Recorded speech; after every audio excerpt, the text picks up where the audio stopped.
Moggcast, a fortnightly conversation with Jacob Rees-Mogg about the topics of the day.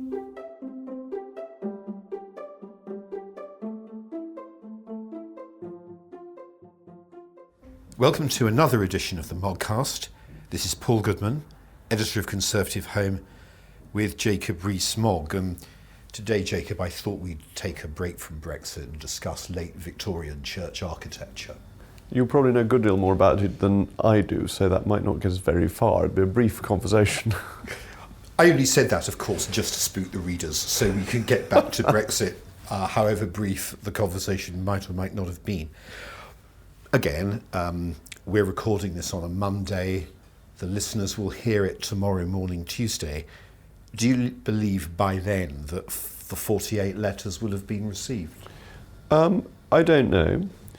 I think that there are many people who lack confidence in the Prime Minister's leadership and who have come to the conclusion that the deal is, or the proposal is, very bad, really much worse than could have been expected, and that as it's been looked at carefully, it's turned out to be worse than the initial leaks rather than better.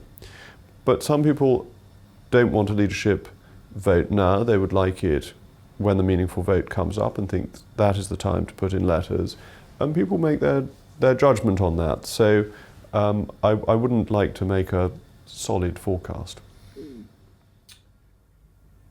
Don't you think that great expectations may have been raised that are impossible to fulfil, and that therefore, arguably, you and Steve Baker made a tactical mistake by going for this now? And also in particular, I'm not sure that you've done it by suggesting that the 48 letters were on the verge of being reached when they haven't been. This isn't about tactical mistakes, it's about the future of the country.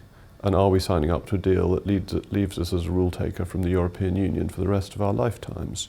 And all of my tactics may be right, they may be wrong, but that is the flotsam and jetsam of political life. What really matters is this dreadful deal that is the vassal state. I mean, it is really quite extraordinary that the Prime Minister could sign up to this and could have said so many things contrary to what is in the document. That is the most frustrating thing, is that what the document has within it is not what the Prime Minister said. So tactics are one thing, but the fundamental policy is the key. Don't the tactics matter, and aren't they related to the policy in this sense? And again, I apologise to listeners because by the time they're hearing all this, you may have reached the 48 letter threshold after all. But if you haven't, it's a blow to the reputation of the ERG's capacity to manage things. That puts the wind in the Prime Minister's sails, and it makes it more likely she'll prosper when it comes to the meaningful vote. Time will tell. I think that's unlikely. I think that the strength of feeling against the meaningful vote is much stronger than the number of letters that has gone in. So people like Dominic Raab have said they will vote against the deal, and Dominic's made it clear that he is supporting Theresa May. So it's not as simple as that. And if there are letters in, very few of those letters will be withdrawn. So the hurdle is much lower for when the meaningful vote comes. So I don't know whether we will get the 48 letters this week or next week. I wouldn't want to be held to a forecast on that. But I think that it will come before the meaningful vote at the latest, because there is so much discontent with the policy, and that in a way it is better that there has been this delay, though I can't pretend this was some cunning plan, because we have allowed time for people to see the failures of the policy. That your article on Monday morning was crucially important in dissecting the policy. Lee Rotherham's piece, brilliant piece by Quentin Letts, who is almost the conscience of the Conservative Party, that he has a huge following amongst Conservative members. And he wrote a really remarkable piece in the Sunday Telegraph about the failures of the deal and the lack of backbone in it. It was a very powerful piece, And that's helping people to see the failures in technicolor, whereas perhaps when I first opposed it, we were seeing the problems in black and white. How many Conservative MPs do you think will vote against the deal when the meaningful vote comes? You keep on asking me for numbers, and numbers are very difficult to predict because people will decide when the time comes what they're going to do. I think the question really is going to be for the government of how many Labour members can they get to support it. And one of the reasons I would prefer to have the confidence vote sooner rather than later is that I think a 1971 style vote with a large number of Labour rebels with a Roy Jenkins type leader could help the government get this very bad deal through. What the Labour rebels do, if there are many, in terms of the numbers, does of course take us back to the Tory numbers, and I'm not so shy as not to offer one. I've had a preliminary look, and I think that at least 29, so got a modest total of Conservative MPs, will not support it. Do you think that's on the low side? I think it would be very peculiar to back the deal if you've written a letter questioning the Prime Minister's leadership. But none of us know the numbers who have written letters, though there are some people who've said so publicly. There's also the question of the DUP, and I have a legal opinion which follows on from the piece you had over the weekend, but I've had the legal opinion checked by somebody who is particularly expert in this field, who confirms that it creates a separate customs union for Northern Ireland. Now, I think that makes the DUP's position extraordinarily difficult. It was said over the weekend that there's widespread, new, growing popularity for the Prime Minister as a dogged, determined woman doing her duty over here, and over there is this band of disorganised and quarrelsome men, some of whom won't declare that they've sent in letters and won't declare their hostility, and that there's growing support for her position in the voluntary party. What do you think about that? I think all of us have an admiration for Theresa May's determination, and I don't think anybody wanted to write a letter of no confidence that the Prime Minister has great qualities, and I've discussed with you before the one that I think is the highest quality. I think she does what she perceives to be her duty. And for a long time I wished to differentiate between the policy and the person until that became impossible. I think it's eccentric to say it's a group of men when one of the people who resigned from the cabinet was Esther McVeigh, and another ministerial resignation was Suella Braverman. So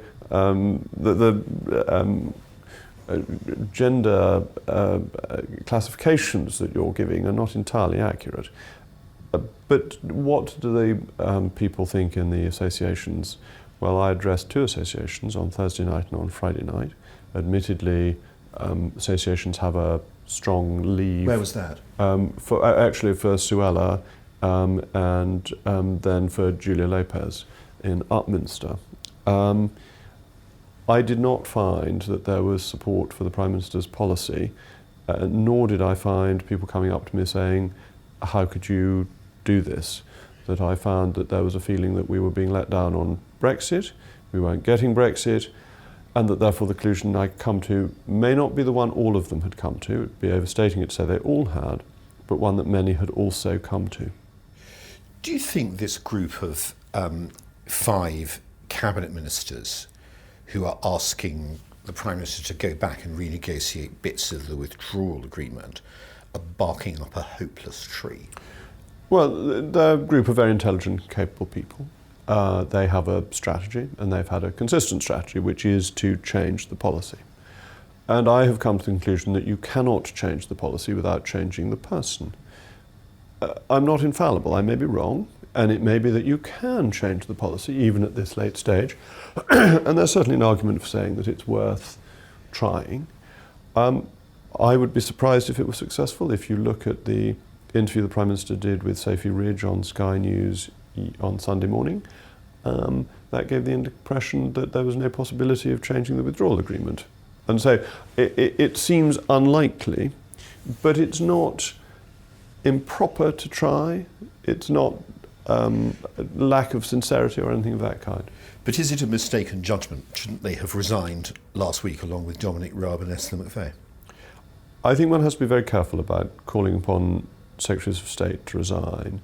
It's a big decision to make, and it's very easy for backbenchers to say, you should resign, you should go, you should do this and the next thing. When you're a backbencher, you're in a different position, and people have to decide, looking in the round at their careers and in the influence that they have whilst remaining within government, whether on balance they think staying in will lead to more good than harm, and that's a judgment for them to make. And it's easy at a time like this to expect people to make the hard-nosed resign judgment, but most resignations lead to absolutely nothing changing at all. So Robin Cook resigned and absolutely nothing happened. The waters close over and business goes on as usual. And so resignations need to be carefully calibrated. They need to be at a point at which they change things, or they allow other people to point in the direction of change. So the resignations over Chequers were crucial because they allowed other people to make the case for why Chequers didn't work, whereas if Boris Johnson and David Davis had gone along with it, anyone opposing it would have looked eccentric. The Dominic and Esther's resignations were very important last week because, once again, they showed that the agreement was unsatisfactory from the point of view of people at the highest level, and indeed had been put together without keeping the relevant Secretary of State properly informed, which is a constitutional anomaly. And so their resignations were important. The question the five had to ask themselves is, by resigning, can they stop this policy altogether? And if they can, then that may be the conclusion they come to. On the other hand, they may think they can't, and that therefore they should do their best to ameliorate it by remaining in. Presumably they shouldn't actually vote for the proposal and should resign rather than so do. Well, I think one or two of them have indicated that they will find it very difficult to vote for the proposal. And for one or two of them, it doesn't align with things that they have said very firmly that they would not support. But they'll make that judgment at the time. We've been conducting these Moggcasts for some time, and you've always been very cautious about the way ahead, and you've always been, I mean, up until last week, so I'm thinking back to the time we did the last Moggcast, supportive of the Prime Minister. I want to go back to last week. You went through a process of first asking in Prime Minister's questions, why shouldn't I put in a letter? And then actually announcing that you would put in a letter. Did you know, when you asked that question, you were going to put a letter in? I thought it was highly likely, otherwise I wouldn't have asked the question. But I could have had such a strong answer that I would have been deterred from doing so. So there was a small chance that I wouldn't, but I hadn't written a letter at that point. So it all rested on the answer from and Theresa on May. the statement and on the other answers. Her answer to Nigel Dodds was very important. That, you see, this issue is not just about what the Conservatives think. It's, is there a government? If Theresa May has so alienated the DUP that they are not going to abide by the confidence and supply agreement, or are going to pick and mix, then the position of the government is extraordinarily shaky. So what Tory MPs have to think for themselves is, do they want effectively Theresa May leading us into the next general election, which could be rather sooner than people want, because the deal puts a border in the Irish Sea, which is, as Arlene Foster said, a blood-red line for the DUP. Did you come out of PMQs determined to write that letter? Was that the moment that decided you one way or the other?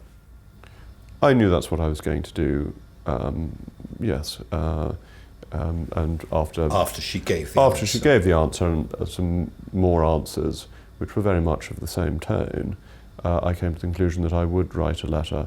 I do not believe that Theresa May can lead the Conservative Party successfully into the next general election. And I think this deal is damaging for the country and ruinous for the Conservative Party. Is there anything good at all about this deal? There are bits of the agreement that you might want to have in other circumstances, but that's not enough. It's not a cure its egg question. It's what is this fundamentally doing? What does it do to the position of the United Kingdom? How does it bind us in? What pressure does the backstop put on the future negotiations? Because we're basically agreeing in this that Northern Ireland will have all the same regulations under the single market for goods as the EU as a whole has. And therefore that means probably the whole of the UK has to do so, because otherwise we'd have to have a border in the Irish Sea. So provisions are made for a border in the Irish Sea. And that's a really unsatisfactory situation to be in. But also the document itself says that in the backstop, all our tariffs will be set by the European Union without us having any say over them. We will not be able to reduce them. Specifically, it says we won't be able to reduce them. And the treaty says that the treaty will itself be superior law, like the European Communities Act, so Parliament won't be able to routinely override it. This is quite extraordinary, both constitutionally and in its daily effect. What's your message to Conservative colleagues if, as we broadcast tomorrow morning, the 48-letter limit has been reached? Well, if it has been reached and people are coming to a vote, I think the key is, do you want Theresa May leading you into the next general election? Why do I say that when there could be a vote within a year? Well, we've seen it's harder to get 48 letters than people thought. It's not just something that happens, and if we get a year from now and this vote doesn't go through, who's going to be putting in the 48 letters then? So there's that high hurdle. The Prime Minister has shown one of her great qualities is that she is determined, she carries on. So the idea that she will say, oh, well, actually, I'm going to go on such and such a date, I think is a remote possibility. And if she is there in a year's time, she will be the leader into the next general election. And I think that is a question that will cause many Conservative MPs to ponder whether they really have confidence in her. Has she behaved honourably? For example, she made it very clear, I remember this from a video, quite an effective one, from Downing Street pushing the Chequers plan. It's very clear in that video that the position then was against even a regulatory border in the Irish Sea, but there's one in this agreement. And a customs one, it is separate customs area. Certainly a regulatory one. I've got a legal opinion saying that it is a separate customs area and potentially breaches the Customs Act. My point is, she said there wouldn't even be a regulatory one, and there will certainly be a regulatory one. Yes, I accept your point. I don't want to throw mud at the Prime Minister personally. I think she is a very remarkable and capable person. I think she is very diligent. She's worked very hard at this. I don't dispute any of that. I just think the answer she's come up with is wrong, and I don't think it matches her previous promises.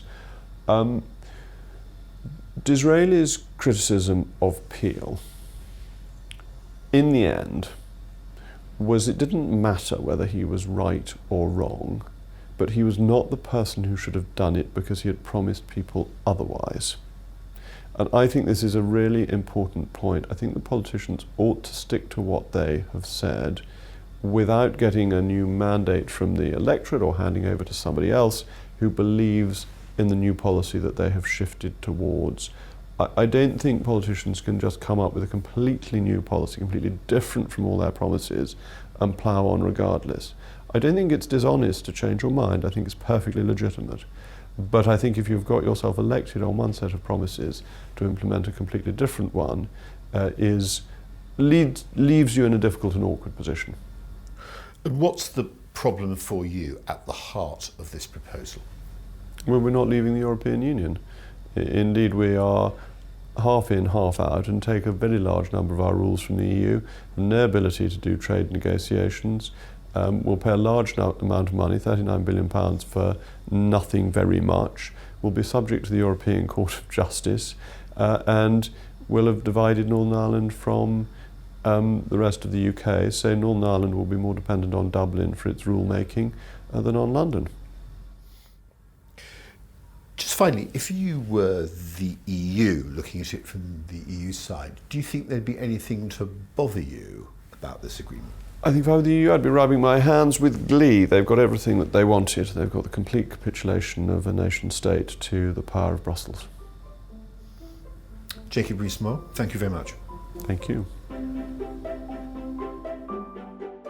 The Moggcast, a fortnightly conversation with Jacob Rees-Mogg about the topics of the day.